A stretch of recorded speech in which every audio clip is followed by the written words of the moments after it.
Hello and welcome to the Music is My Life podcast from Berklee Online. I'm your host, Pat Healy, and summer's here and the time is right for taking time to appreciate the legendary Martha Reeves, she of Dancing in the Street fame, which I just paraphrased with the whole summer's here and the time is right thing.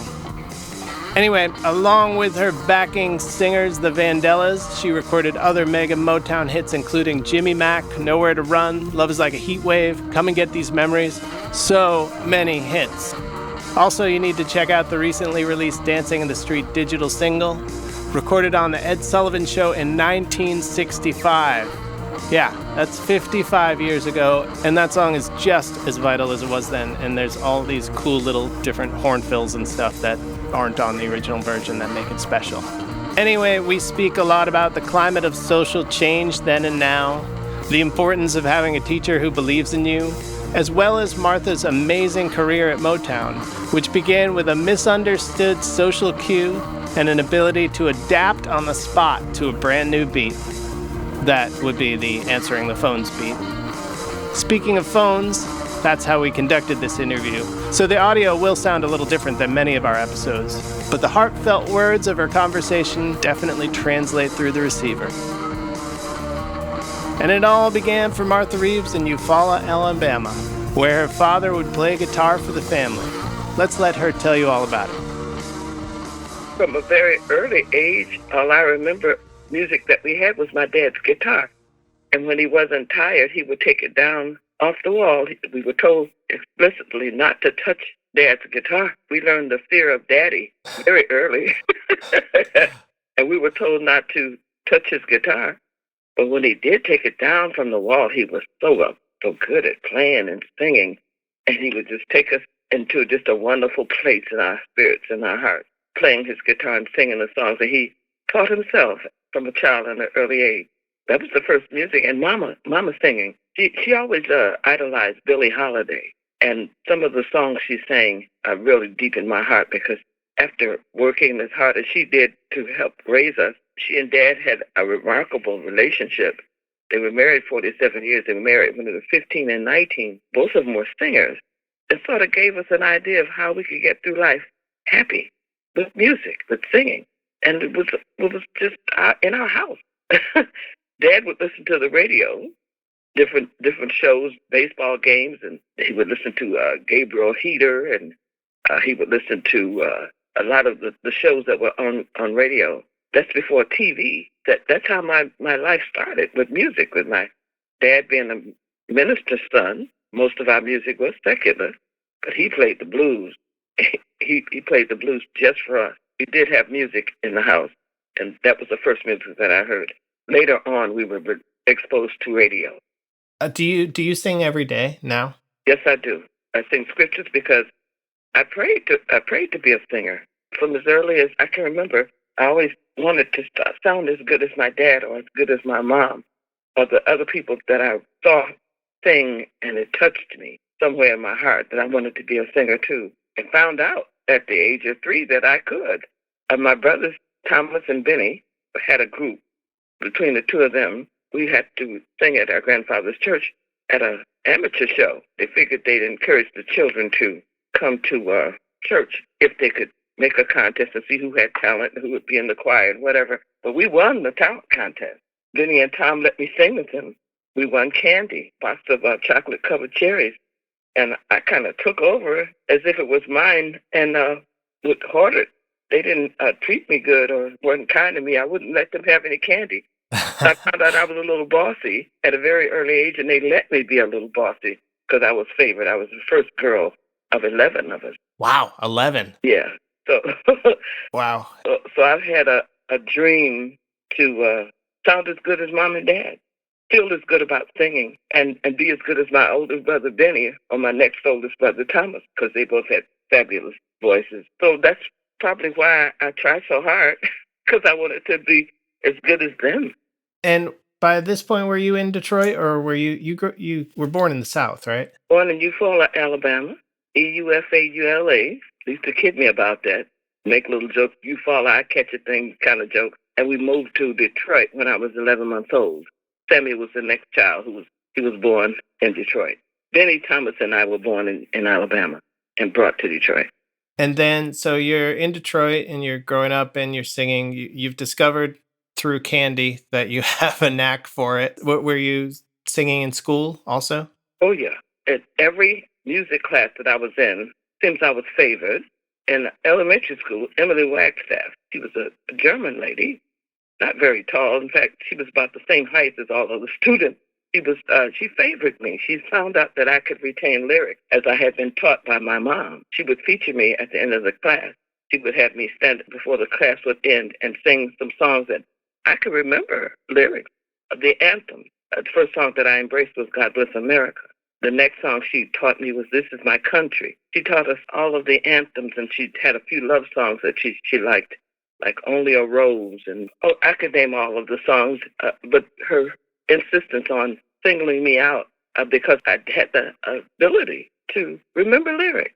And I concentrated on everything she taught us. She would favor me. The kids didn't like me very much, but I didn't care that much about them because they weren't kind. But she was so sweet and so wonderful, and her eyes would light up when I did whatever she taught me correctly. And when I retained lyrics, and she would have me sing them nearly every day after class. She would say, "Okay, Martha, come on and sing this song for me." The keyboard player, she was there, and she would find out my right key, and I don't know, they made a star out of me in elementary school. In high school, I was in my 12th grade. Abraham Silver, who had taught me in Glee Club as well in my 4 years of high school, singled me out of 11 girls in the soprano section and had me sing Bach's aria on 4 occasions. One was in our spring concert, then at my graduation, then at the Henry Ford Auditorium, which was one of the finest acoustically built concert halls. It's been torn down. As I stood there and watched them demolish it, my heart just broke. But that was where I appeared before maybe 4,500 people. A very difficult piece of music, but it was praising God. Hallelujah, hallelujah. It was fabulous. And I was featured with maybe a 50-member choir. Tillis Butler was the male soprano, the male tenor lead part. And I, with my knees shaking, pulled it off. I could make all of those beautiful notes and riffs that Abraham Silver taught us at Northeastern High School. So I've been asked to sing most of my life and given the task of learning songs and being able to do them. That talent that was developed in elementary school and high school gave me the ability to go to Hitsville USA by request and take a position in the A&R department and learn songs from different writers, make 100 demos, and finally get my chance in the studio to record myself. It's been wonderful to have my prayers answered, the prayers I made to God at a very early age, be able to sing. I love that story about Mickey Stevenson discovering you at the 20 Grand Club, and then what is it? He gave you his card and you just showed up the next day. Yeah, he gave me a card. I was probably dreaming because I do have a great imagination. When this good-looking man, who was not much older than me, I was 21, and my dad gave me permission to sing in the nightclub. I had won a prize at the happy hour, which is between like 8 and 12. Dad let me sing there, but I had to be home and in the house by 12 o'clock. I won a contest, an amateur contest as Martha Lavelle, singing solo. The groups that I had been in had dissolved because we all needed to get jobs. Right. That was the Delphis, is that right? The Fascinations were the first group. Okay. And then I was invited to sing with a group called the Delphis. One of their members moved out of the city, so they needed it was a 4-person group, 4 girls, female group, and they asked me to sing in her stead. And it was a great experience. However, when we all graduated high school, we all had to get jobs, and the group, after one recording on the Checkmate label, dissolved. So as I was singing in this amateur contest, and I won the prize of a 3-day engagement at a place called the 20 Grand. It was the biggest club here in the city of Detroit. It is now defunct, but I had the chance to go during the happy hour and sing with the Levi Man Trio. While I was doing my last evening, I had 3 nights for $5 a night. Imagine. I was making big-time money. He approached me with a card and said, "You have talent. Come to Hitsville USA." We had heard about Hitsville USA. This is a company that a black man had started on the west side. I lived on the east side. I did go there the next day without making an appointment. I didn't know protocol. I had no idea I was supposed to take that call and call this A&R director from Hitsville USA. When I went home that evening and got in the house, by the time my dad expected me, I showed him the card and told him that I'd been asked to come to Hitsville USA. He gave me permission to quit my job. I was living in my dad's house at 21, and I worked at a cleaner. Citywide Cleaners was a city branch. They had branches all over the city, and I was able to go from one store to the next as a exchange counter girl to check books. And in other words, I'd gone as far as I could possibly go in the cleaning business. So he said, you can quit that job, because I wasn't making very much, and go to that company and see what's in store. So when I got there, William Stevenson asked me, what was I doing there? And I said, don't you remember giving me this card? He said, yeah, but you were supposed to call for an appointment. We have auditions every third Thursday. This was a Monday, mind you. Yeah. So I probably looked like I was about to have a fit, just fall on the floor and just kick and scream like a brat. He looked at me and he said, answer this phone, I'll be right back. I knew how to answer a phone, having had a commercial course in high school. I knew how to pick up that phone and say, in our department, may I help you? And been asked by everybody, who is this? Because there was no secretary prior to me. No one was answering the phone or taking messages, but I could do it adequately. He was gone for a while writing a song for this drummer that was on the list by the name of Marvin Gaye. What a marvelous time to be at that company. Yeah. They were growing, and they had just had this beautiful man come from Washington, D.C., brought there by Harvey Fuqua, who was part of the family, but also a member of the Moonglows. That was a group that was famous when we were growing up. He happened to be, it seems like God had gathered all of the talented people in the world right there at 2648 West Grand Boulevard here in Detroit. Had to be there in the very first group of people. Yeah, I was going to say, was the sign even up, the iconic sign? Yeah. Did you walk under that? It was a hand-painted sign. It would look, probably with some house paint. It was Hitsville USA. When I first arrived, it's been modified, of course. They're working on it now to make it a Motown museum. But where I went was Hitsville USA. When I got there, it was filled to the brim with enterprising writers, musicians, singers, all working under the mentorship of Berry Gordy. Berry Gordy Jr. had a vision, I guess, the same as Martin Luther King, because he was the one to record it, that I Have a Dream speech on Whitworth. The very first time that Martin Luther King delivered that speech, Berry Gordy recorded it. Really? I didn't know that. Yeah, but Berry was so spiritual. He was directly connected to the system. He had gone to New York and found out how record companies operate on his own. He had found out how he had gone from a record store owner to a music producer. His wife, his first wife, and his sister both had recording companies prior to him having his own at Hitsville USA. The story is told that his family were entrepreneurs, and they had a corporation. His family loaned him money from the corporation, a bank account, to start his own record company in his own house, which is a small mansion, but it was on the boulevard, West Grand Boulevard. So he took the money that they loaned him and promised with a promissory note to pay them back. And look what he did. He made millions. Right. It was just the help of his family and the idea and the dream of making the sound of young America and collecting people and writers and musicians and everything in his house to make a company called Motown. Right. So you get there and you start answering phones and you kind of prove yourself. Don't forget, I'm singing every day too. I'm making demos. Writers work out of the artist and repertoire department, the A&R department, and they would come to work like as if they were reporting to a factory every day. There were 17 of them, and all of them were good writers, and they had previously been singers. Give you an example. Eddie Holland, who wrote most of the songs with his brother Brian and Lamont Dozier, had a record out called Jamie, and it went to #1. And instead of him following the path of show business, he decided he did not like the stage. He did not like to travel. He did not like being under the pressure that singers are put under to perform what they've recorded. So he asked Berry if he could just stay as a writer and team with his brother. And their first composition was Come and Get These Memories.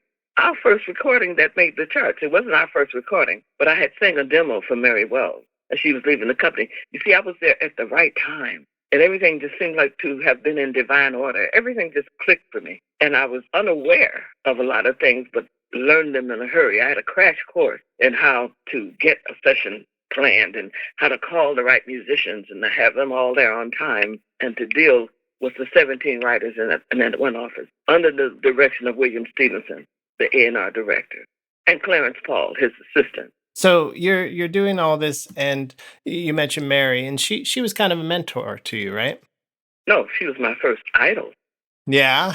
I didn't know her. She was leaving as I was coming to the company. She had a record out called Bye Bye Baby that she sang to Berry Gordy at the Golden was where you go, and you had a chance to feature your artist. Marv Johnson had a record out called You Got What It Takes, and he was at the Gold Room, and Frantic Ernie Durham was the DJ. Him and Cecil Rabbit, his assistant, gave Motown a chance to bring their artists there, let them sing their songs, and the audience would have take off their shoes. Shoes didn't cost that much, and they would slide around on the floor.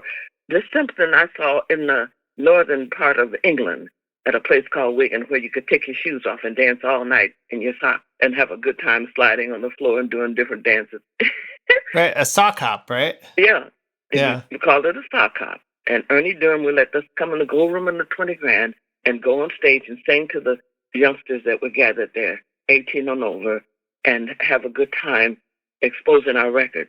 Well, she approached Berry Gordy and told him that she wanted him to have his artist Jackie Wilson, the first production he did prior to his success as Hitsville USA. And she wanted him to give this song to Jackie Wilson, but once he heard her sing a cappella right there on the spot, he said, I'm going to make you a female vocalist, number one in the country.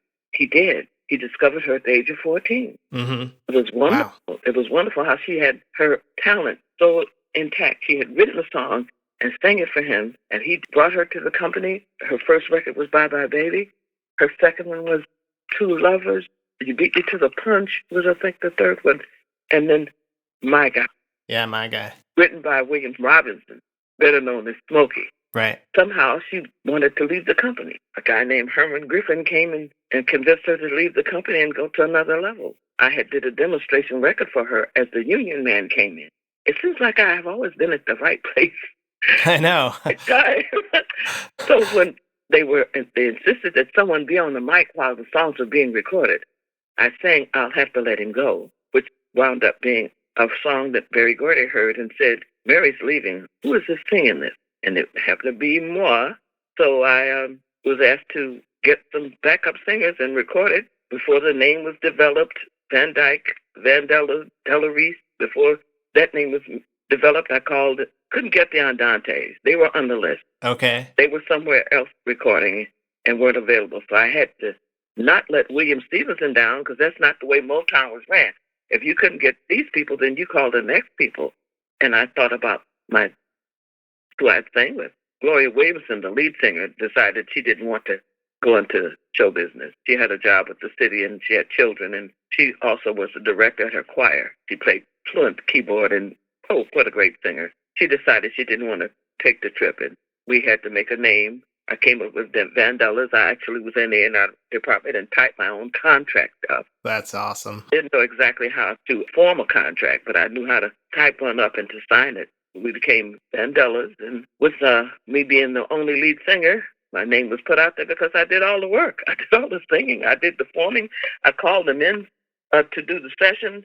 I sort of managed to help with my own destiny, with my own future in show business, having the ability to retain lyrics and knew how to help rhyme things and use thesauruses and dictionaries to help the different producers rhyme and produce their songs and watch them write them or watch them record them. I know the way that they were recorded and how the Motown sound was produced. So it has encouraged me to have a couple of albums myself. I have a label and don't know exactly how to get into the business like Berry Gordy took us. You know, we didn't have any cares. All we had to do was just sing, and Berry would make all the arrangements. But I'll always admire him because he opened his house to over 40 acts.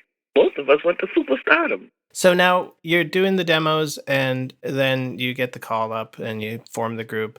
Does Berry Gordy have you doing the legendary finishing school stuff? As we developed, he found out that a group like the Marvelettes, who had the first hit record, girls group that had the first hit record, Mr. Postman, it was during the war. People don't remember, but the Korean War was as severe as the Vietnam War, but they were sort of connected. Before one was over good, the next one started. There were songs being made about the war, and Mr. Postman was a song for everybody because everybody would stand by their mailboxes and wait for letters from their loved ones. And Mr. Postman was an instant hit for the Marvelettes. So it was about, we got to go and travel now. We got to go to the different people, who bought the record and sing in different venues that were being established. Another mode of lifestyle. We could work in arenas and big assembly halls as the music grew. So we had to be groomed.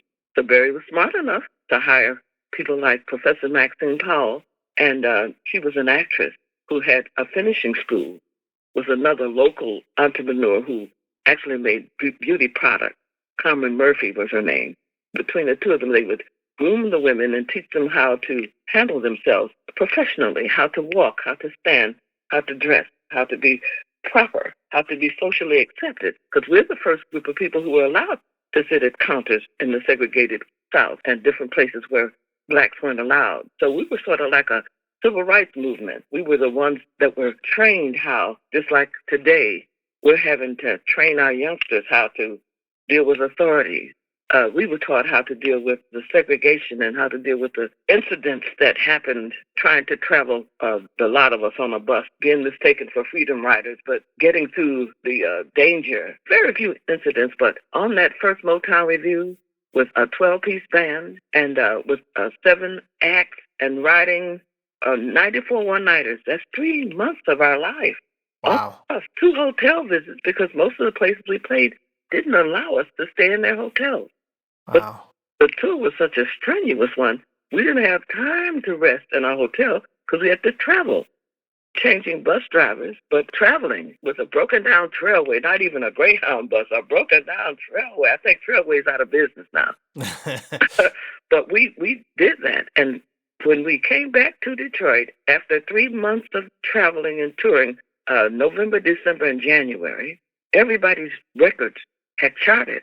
It was the best thing, a promotion that Berry Gordy could have ever done to get our music established and get our faces in the places and getting us known to the people who were buying our records, because we had a sound and we had a Motown way and we had the Funk Brothers and we had Choker Campbell's 12-piece band. I mean, we had all the help that an artist could get because of Berry Gordy's direction, with them knowing that we needed music theory. So Maurice King and Johnny Allen taught us that on our off days. Whenever we were on the road, we were in the studio. They had a department called Artist Development. I don't think any other record company had such an office or a department like that. We excelled because of our being trained by professionals. Charlie Atkins from vaudeville taught us professional steps. We didn't dance with our bodies. We danced with our feet. And that was the way that the people in vaudeville trained or danced.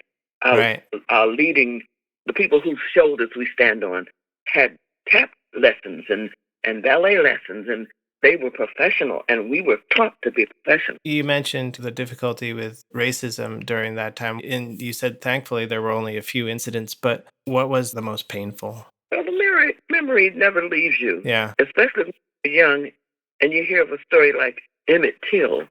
Right. It was a young man who was accused of winking at a white woman, which was a lie because she confessed it after he had been murdered and drowned and hung and everything else they could do to a black man. She confessed that she hadn't been endangered or even winked at. It was just something that she made up. Yeah. But that's similar to what's happened of late, where hatred comes through and it shows its ugly face.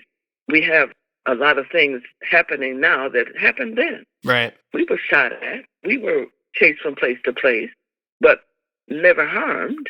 Or maybe on a couple of occasions there was harm to a couple of the members, but we survived. And when we got past the hatred, we found a whole lot of love from the people who would come and see us. Seeing segregated audiences get up and break the rules and take the barriers down and mingle with one another, give each other high fives and handshakes and backslapping that only happened after the music was sang and after the finale with Smokey Robinson leading us in a song like Mickey's Monkey. But everybody was acting like children and acting like monkeys during some of the finales and some of the places where we saw segregation lose its ugly head and everybody come and get united with the Motown sound. Do you feel that you must be proud that the music that you made had helped with the progress of race relations in this country, although it feels like they're at an all-time low, but they were worse before the music you made? Well, it was Berry Gordy's dream to do the sound of young America. People that don't understand that this is the United States are to be pitied because we're everything from everywhere as a race and as a nation. I might have come from Eufaula to Detroit, but there's some people who came from the far ends of the world and gathered in the United States. So you can't really call it a white nation or a black nation or a colored nation or a white supremacy nation. It's a world of united people. From that period, the civil rights period, and the progress we made as a country, and it's hard to talk about that progress when we have what's going on now because it feels like a step backwards, but we're actually making progress. And I think you even said in one of the documentaries I've seen of like the 67 Detroit riots and how they actually helped us move forward. Yes. We had an occasion to have a Canadian by the name of Robin Seymour, God rest his soul, he just recently passed. But he came from Windsor, which is just across the river from Detroit, and he had a show at our Fox Theater. And the day of the riot, the day it broke out, we were on stage getting ready to sing our latest recording, which happened to be a song called Jimmy Mac. It was about the war. It was about when is Jimmy Mac coming back. It's about my arms are missing you. There's this guy that keeps coming around trying to talk to me, but I'm waiting on you, Jimmy. When are you coming back? Which, to my dismay, I didn't get a chance to even voice it because I was called to the edge of the stage and told by Robin Seymour that a riot had broken out and that the sirens were roaring and that we had a curfew, we had to be home at a certain time. All this was told to me in a brief little pause after I was called off the stage prior to singing my latest recording, and was able to go back to the mic in a calm way, let everybody know they had to go home, well, do it quietly and peacefully because there's a curfew and a riot. But, there had been a thing in the air. It was evident that it was going to happen, a revolution. It was that because of brutality, we couldn't stand on the street corners and sing without different units of policing would come by and chase us off the street corner, hit us in the head with bully clubs, throw us in jail if we resisted, because we would just want to gather on the corner and sing. There were no recreation halls for us to sing in. We couldn't sing secular music outside of the church, and church, had rehearsal maybe once a week. We wanted to sing every day, so it was other things like prostitution. One of the stories about the riots came from a hotel where we don't know what was going on in that hotel. The movie doesn't depict the truth. It's sensationalism to sell that Detroit movie that was released, and I'm glad it didn't live very long, right, about our riot. But it was all over the world. It was time for everybody to realize that, the brutality should stop. It hasn't stopped, and it's evident that we still need more training. But, even in spite of all of the things we went through, we all came back with our records in the chart. We all came back happy and fulfilled that we had done a good tour, that we had survived a lot of the controversy, and we had proven a lot of people wrong. We can live together. We can love one another. And Berry Gordy critiqued the lyrics that his writers, he had a staff of writers. He would critique every lyric to make sure that we didn't offend anybody, that we didn't cause any hate, and we didn't debase ourselves or to do anything sinful or shameful or wrong. And he's not a very tall person. He wasn't that much older than us, but he was sincere, and he knew what he wanted, and he was a very concerned leader. He didn't just make records on you and make money. He wanted to develop your character. He wanted to let you know that you're standing on the shoulders of a lot of talented people. So he had us do our research. He trained us in every way to be professional, to make him proud and make the world embrace the Motown sound. We were talking a little bit about what was going on then, but do you feel optimistic about this wave of revolution that's happening? I feel very optimistic. I'm talking to you. You're making my day.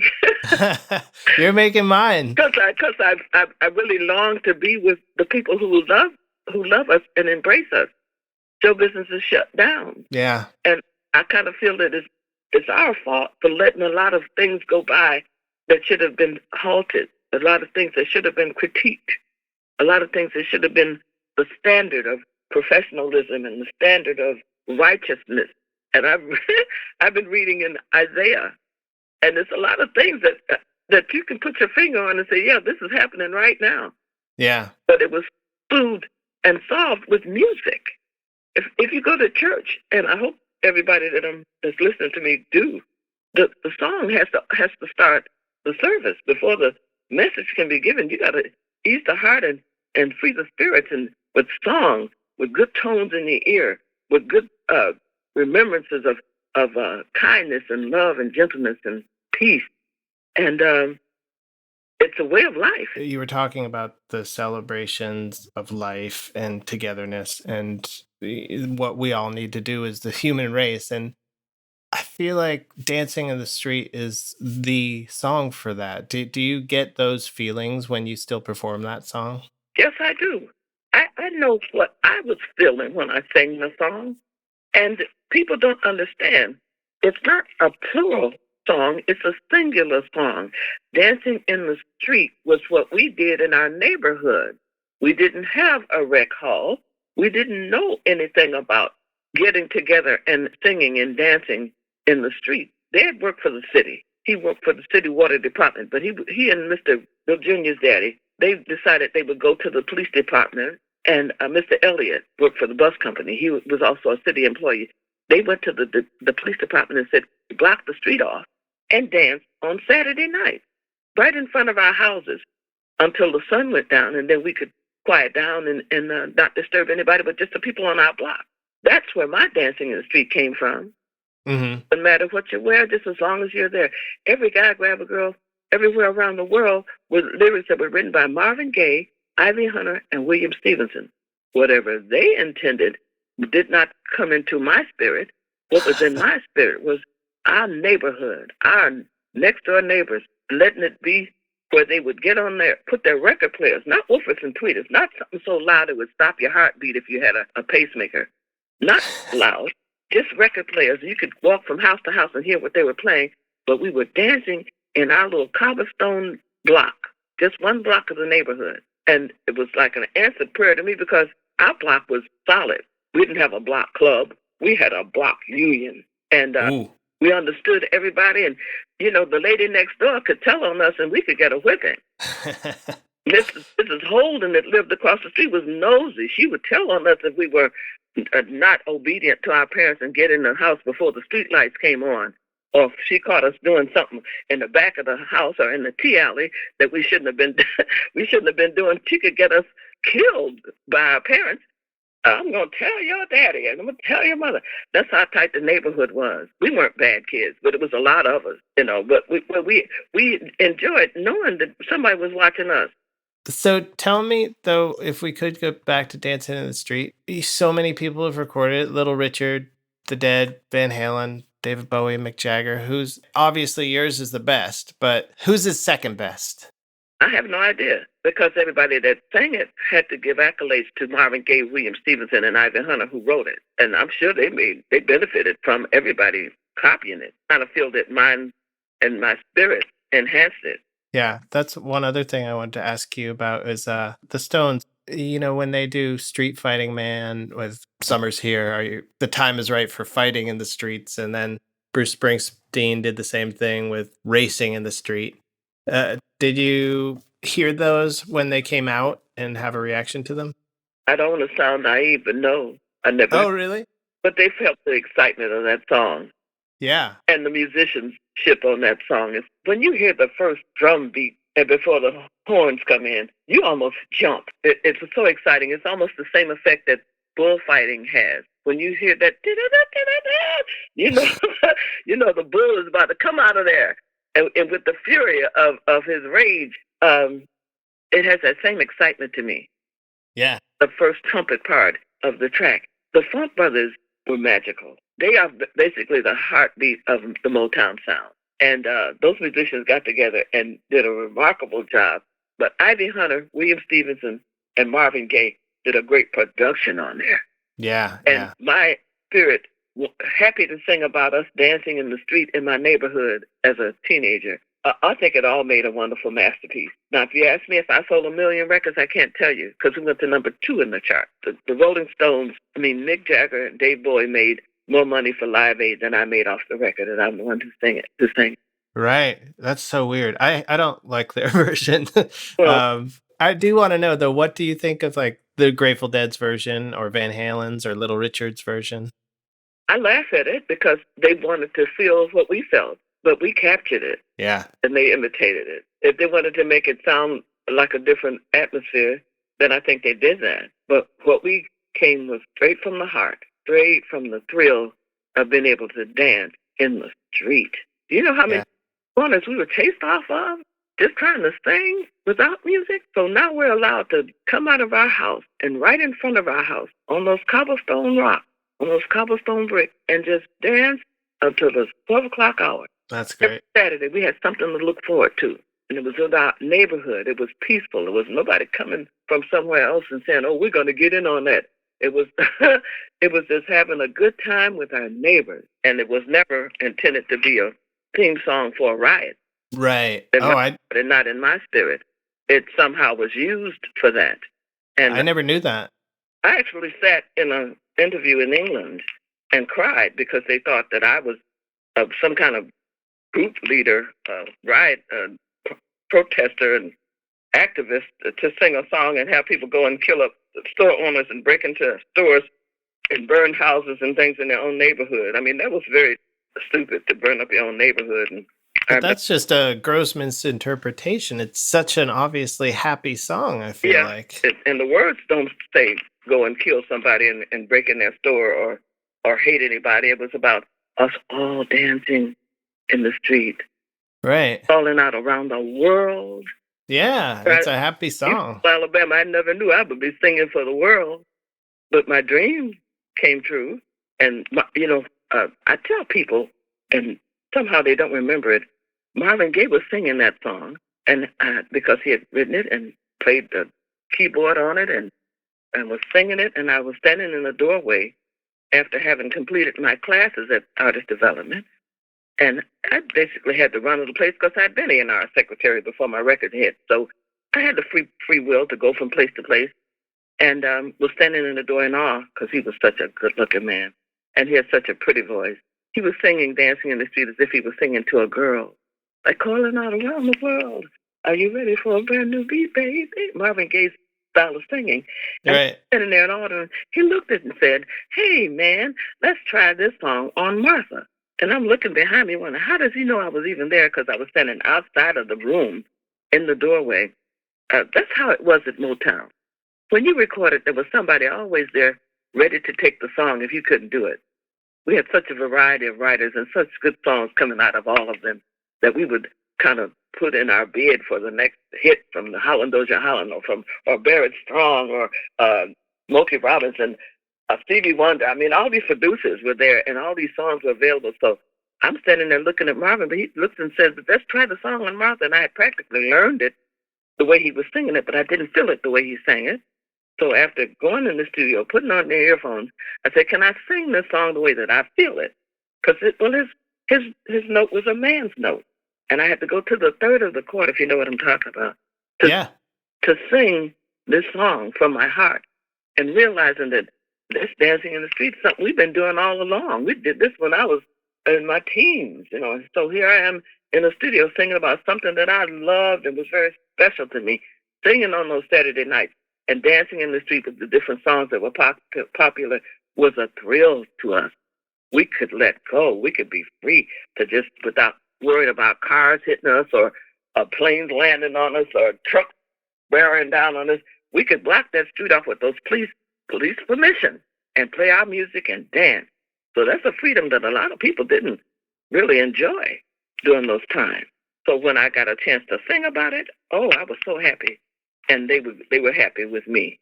Yeah, you mentioned the people being around, always ready to take it if somebody else couldn't do it. Was it competitive or was it friendly? That's the only competition that Motown artists had with one another. Because Motown excelled. If there was a show and a Motown act was on, the Motown act was the star. we always had that pride because we were trained. We had professionals show us how to really do what we do. We were trained. We were formed to be the Motown sound. The Temptations were the best dancing male group in their time. The Contours had a different style, but they were the best with Do You Love Me in their time. And a song written by Berry Gordy, mind you. He wrote Do You Love Me.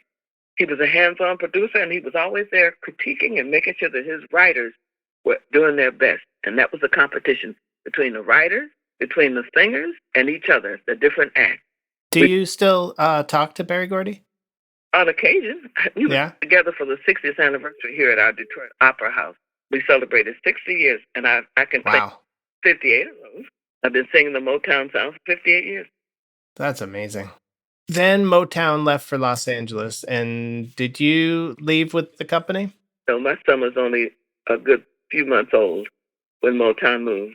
So my contract was up, and I didn't realize it. I'd been with Motown for 10 years, from 61 to 71. And it was time for Berry to do something else. I think he went there to make movies. I think he outgrew Detroit. Whatever the reason, I was left here wondering where to go and what to do, and was invited by a gentleman named Ron Strasner to venture to California, not with Motown, but to sign with Universal Records and continue my career. And after meeting Richard Perry and doing my first solo album, continued my career. Very good album. Sang some wonderful songs. Got to know Universal Music. And it's ironic, Berry Gordy eventually sold most of his masters and publishing to Universal. But I was on MCA and continued my career. Yeah, I think I read somewhere that first album was like one of the most expensive albums of all time up to that time. Is that right? I'm sure that they'll kind of watch the producers a little closer than Richard Perry was watched. Yeah. He had a budget and he spent money. Some of it was for recording. So when they say it was like $250,000, he was recording Milton. Yeah. He was doing Carly Simon. He was doing the drummer for the Beatles, Ringo Starr. He was doing his album, his solo album. He was very, very busy at that time, doing everybody, trying to keep the Beatles together, make the group get back together. You know, God was watching, and we all survived that. And I made some great recordings. I was thinking about Billy Preston the other day. He wrote a song for me on that album called You Got Me for Company. And I got a DJ friend who lives in Flint.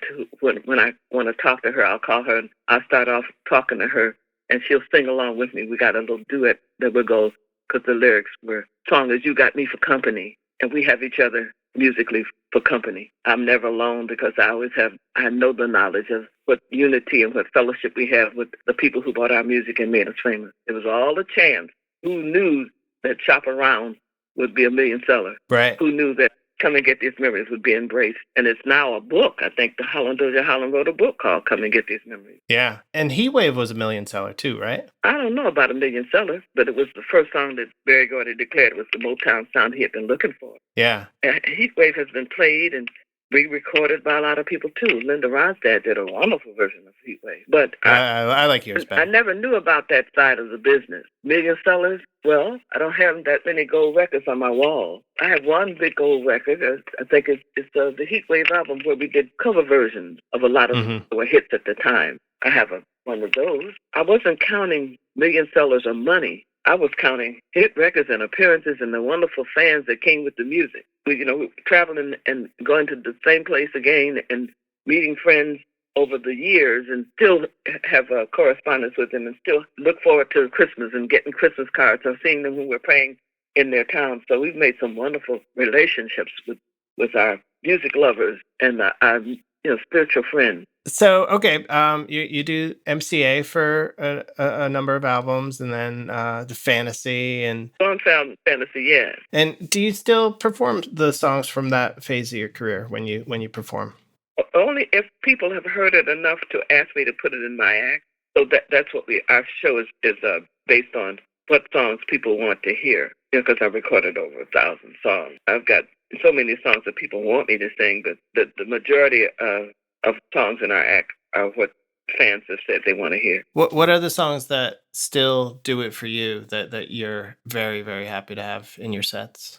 Well, I'll Follow You is one that I just recently put in, and I've asked our arranger, Daryl Smith, who happily can replace Al McKenzie, who has been my conductor for 30 years. He just recently passed. So we're working on new arrangements to a few of the songs, like I'm a Winner that Ashford and Simpson wrote. When Valerie and Nick came to Motown, I was the first artist that Berry allowed them to produce. And we did a song, I think Marvin Gaye did a version of it too, but a song called I'm a Winner. Mm-hmm. I'm putting that in the act, and as soon as we are back up and running, and I'm also doing an arrangement for a song that I did in the soundtrack on the Universal Pictures. There was a movie called Willie Dynamite, and oh yeah, and one of the songs that I'm going to be singing, because it's in my heart to do, it's King Midas. It just stirs my soul to sing that. Okay, that's great. Yeah. Do you do the song that you did with the Crystal Method? I have a hard time imagining that in the set next to Jimmy Mack. No, they proved a point for me that doing the Crystal Method, because I was asked at an interview what I thought of rap and hip hop, and I was trying to explain to them that I didn't particularly like the profanity in rap, and I said I don't like the profanity, but the profanity part wasn't aired. It was edited out of my interview, which caused a whole lot of people to think that I didn't appreciate the music made with the synthesizers. I call them noisy toys.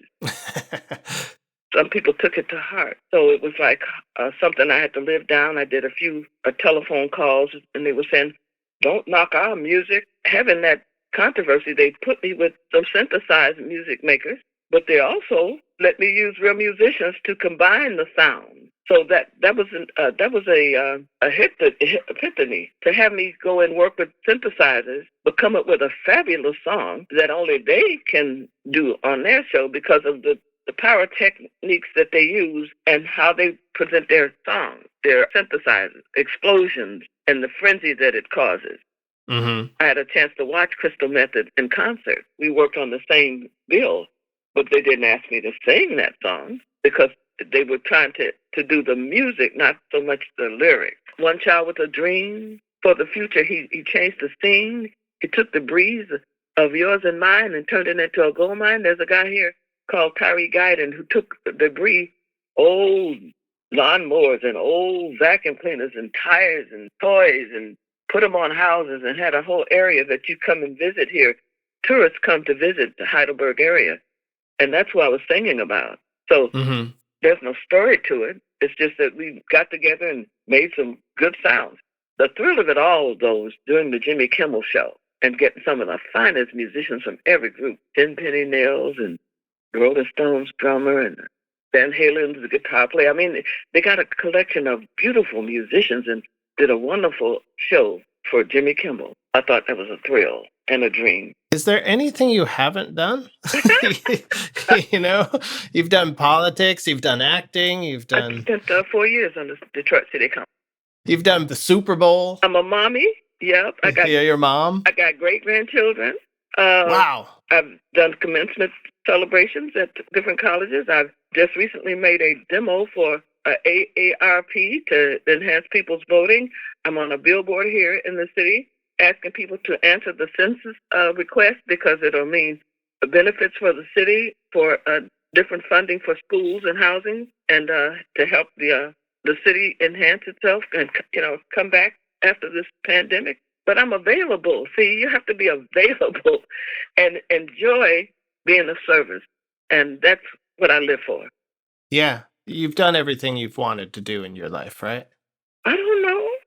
I guess I'm satisfied, but I always think that I can reach the next level. And it's been prophesied that I'm going to another level. I had this wonderful spiritual leader take me by the hand and tell me, baby, prepare yourself. You're getting ready to go to another level. I'm ready. I am ready. What does that mean, another level? Okay. I've come from a long way from Eufaula, Alabama. I went through a whole lot of wonderful things while going to the public schools. I got an education that people pay for just by public domain. I'm a spiritual person, and I've got still got love in my heart and a desire to do whatever's next. To have love in your heart and a desire to do whatever's next. Now, those really seem to be the utilities that every musician needs right now. What a treat to talk to Martha Reeves. Hey, speaking of treats, if you want to save $100 on a Berklee Online course, just go visit musicismylifepod.com right now, and there you will find all the info you need, as well as a whole bunch of other free resources. This episode was edited by Talia Smith, mastered by Jose David Vindis Mora. All visual assets coordinated by Mike DeBenedictis. Social media by Brooke Larson. Web assistance courtesy of Mark Thomas, Steve Zimmerman, Joe McDonough, and Chris Keene. I wrote and recorded the Music Is My Life theme song, but the expert remixing comes courtesy of Lily Dickinson. Special thanks to Gabriel Reifer Cohen, Ashley Pointer, Dundee Holt, the magnificent Martha Reeves, and thanks very much to you for listening. I really can't thank you enough for tuning in throughout this season. It has definitely been our best so far. And until we speak again, which will be sometime in the fall, be sure to do what Martha Reeves would do.